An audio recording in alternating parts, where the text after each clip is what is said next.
फिर ये उसके उत्तराधिकारी है। इसके बाद अगर आपके पास कुछ बचे तो माता पिता की स्मृति के पुष्प के रूप में या देवस्थान के रूप में आप उसको अर्पित करें। यही भारतीय हर एक नागरिक का कर्तव्य है।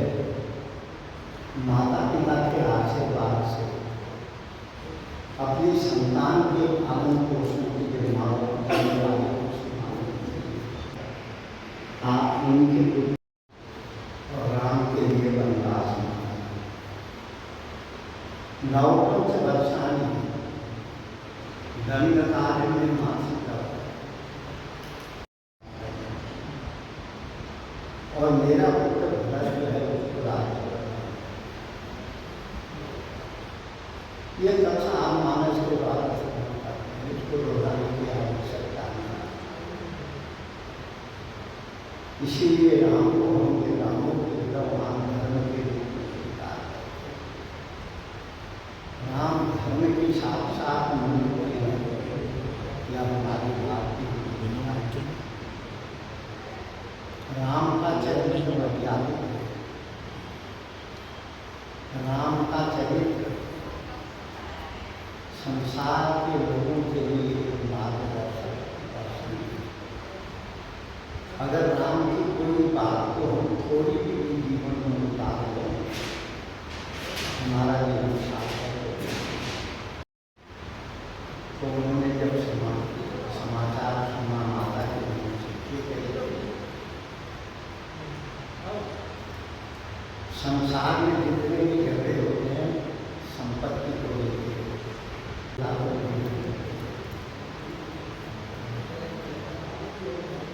और मेरे तुम्हारा पूरी तरह रहता वैसे मेरी माँ के और से जाए वैसे मेरी माँ आप ही और सुनीता। और राम ने एक बड़ी सुंदर बात कही सोने जननी सोने सुत्र जो भी माँ की वचन या हमारी बात की या हमारी विश्व में कोई भी ऐसा दर्शन नहीं है। विश्व में कोई ऐसी परंपरा नहीं है जो मृत्यु के बाद भी पिता का सत्कार करता है और या भारती ने ये संदेश दिया माँ को देखो देखो आचार्य देखो माता देखता है उसको साधारण रूप से माता पिता देखता है तो साधारण व्यक्ति नहीं है संतान के लिए वो देखता है। ये राम ने अपने जीवन में सिखाया शब्दों के द्वारा नहीं अपने आचरण समझाया। इसलिए हमारे शास्त्रों में लिखा है रामो जब शारदा के पीछे मेरे को बताया तो मैंने कहा बाल बच्चों का एक बेटी है एक जो उनके बच्चे और तुम्हारी बेटी के भी दो ब्याह हो गया हो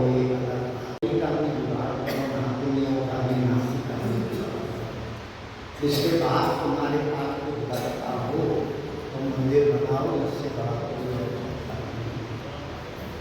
शारदा जी ने हमको यह आश्वासन दिया कि मैंने सब कर दिया तो मेरे पास अब जो बचा है मैं माता पिता की सेवा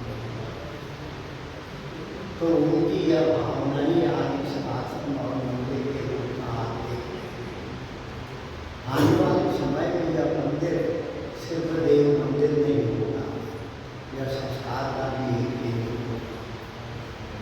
वैसे भी रामनाथ गाँव को सब लोग संस्कार ढाने के रूप में यहाँ पर अनेक संत महात्मा मैंने एक संत हमारे यहाँ आए थे मैंने चर्चा की रामनाथ गाँव में भी हमारे एक भक्त हैं वो आसन कहते हैं रामनाथ गाँव में कौन ऐसा संत है जो रामनाथ गाँव में न गया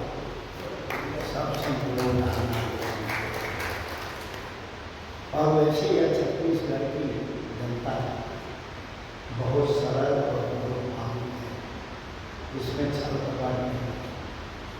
और ये हमें तो और पता है,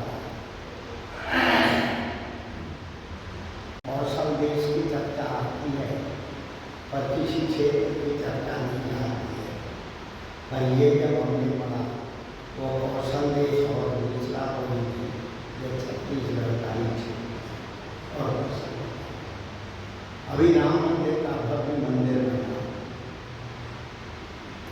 जो हिंदू संस्कृति को जिन्होंने बहुत मानती है, हमारे मंदिरों को बहुत महाराज जी समझ आते हुए चर्चा की। मैं चर्चा विस्तार पूर्वक कर रहा था पर मैं भूल गया था कि पत्रकारों को और जगह भी जाना पड़ा, क्योंकि पूरे जिले के पूरे क्षेत्र के समाचार तो अभी प्रश्न करें। मेरा प्रश्न ये था महोदय कि यहाँ ये बाबू प्रसाद बनने के बाद यहाँ संस्था का केंद्र तो बनेगा, मंदिर भी यहाँ स्थापित करेगा। तो मंदिर बनाने का उद्देश्य तो आपने साधना जी के मुखार देने से उन्होंने अपनी भावनाओं को व्यक्त कर दिया, इसलिए मैंने और मैंने महसूस किया कि मेरे माता पिता का अपमान और उस वृद्धावस्था में वो मंदिर को भूल गए। उन्होंने मंदिर मंदिर कहते हुए शरीर और जो है मेरे मन में एक बात आई थी कि माँ की स्मृति में, पिता की स्मृति में मंदिर पर उनके परिवार के सदस्य होंगे तो उनके उनकी सहधर्मणी, उनकी पत्नी, वह सब ने जो है इस बात को स्वीकार किया। आज ये भव्य मंदिर है। मंदिर हमारी भारतीय सभ्यता के स्मारक है। हम बिना मंदिर के बिना हिंदू धर्म की कल्पना नहीं। हमारे जीवन में राम और कृष्ण शिव शक्ति के बिना हम हिंदुत्व की कल्पना नहीं करते। यहाँ उन सब की स्थापना हो गई और ये मंदिर बनाने का क्या उद्देश्य है? तो उद्देश्य यही है कि मंदिर के जो उपक्रम है उनका तो पालन हो गया। यहाँ पर हम लोगों ने सरकार से भी कुछ मांग की थी। यहाँ हमारे पास जमीन नहीं, सिर्फ 1 एकड़ यह मंदिर बनना है, हमें जमीन दी जाए। तो सरकार ने थोड़ा सुना, हमको 3 एकड़ जमीन दी। थोड़ा सरकार को सुनने से मंदिर के साथ साथ गौशाला और नन्हे बच्चों की शिक्षा जो अनाथ, जो गरीब बच्चे जो नहीं पढ़ा पाते हैं, उन बच्चों के लिए विद्यालय की भी योजना है। और हमारे दिनों में पहले उद्बोधन किया विश्वेश्वरानंद, जिनका दुबई में चल रहा है, इसको भी हम लोग साधना के क्रम का भी यह और बनाने का एक सत्संग क्रम बनाने का भी उद्देश्य था। यहाँ पर हम साधना के ध्यान के माध्यम से जो नवयुग आज सबसे बड़ी समस्या क्या है, अंदर लोगों की बात करते हैं। विज्ञान ने हमको बहुत दिया, विज्ञान ने हम सुनते हुए उन सबको सुलझाने की कोशिश की और विज्ञान आज बहुत प्रगति कर रहा है, इसमें कोई दो मत नहीं। पर विज्ञान चरित्र की बात नहीं समझता है और जब तक जीवन में चरित्र नहीं है तब तक कोई भी विद्या हो वो जीवन को सार्थक नहीं बना सकती है। इसलिए जो शासन के द्वारा हमको दी है वहाँ हम एक संस्कार केंद्र के इस आश्रम के माध्यम से इस सत्संग के रूप में भी, सद्विचारों के रूप में भी यहाँ पे सब कार्यक्रम चलेंगे। हमारा विश्वास है एक तरफ देव प्रतिमाएं भावनाओं के अनुसार जनता को आई हुई जनता का कल्याण करेगी, क्योंकि देव दर्शन में मानव जीवन की सार्थकता करना ये भी होगा। साथ साथ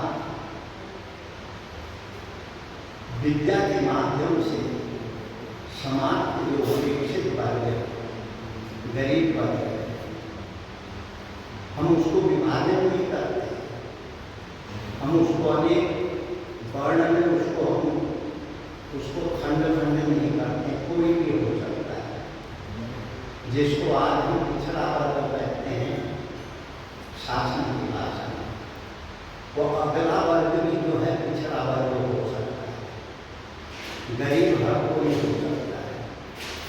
तो हम समाज को किसी उसमें न बांधते हुए समाज के कमजोर वर्ग की सहायता, राम को साक्षी बना के राम को केंद्र में रख करके हम लोग सेवा इसके माध्यम से चलाएंगे। जैसे हमारा कंटर में चल रहा है कल्याण सेवा संघ की अनेक शाखाएं हैं, वहाँ भी ऐसे कार्यक्रम चल रहे हैं। भारत से बाहर भी हम लोग के उनको अमेरिका में भी एक आश्रम बनाया और भी लोग बना रहे हैं, वहाँ भी लोग ऐसे कार्यों को भारत के मूल निवासी वहाँ जाके करते हैं।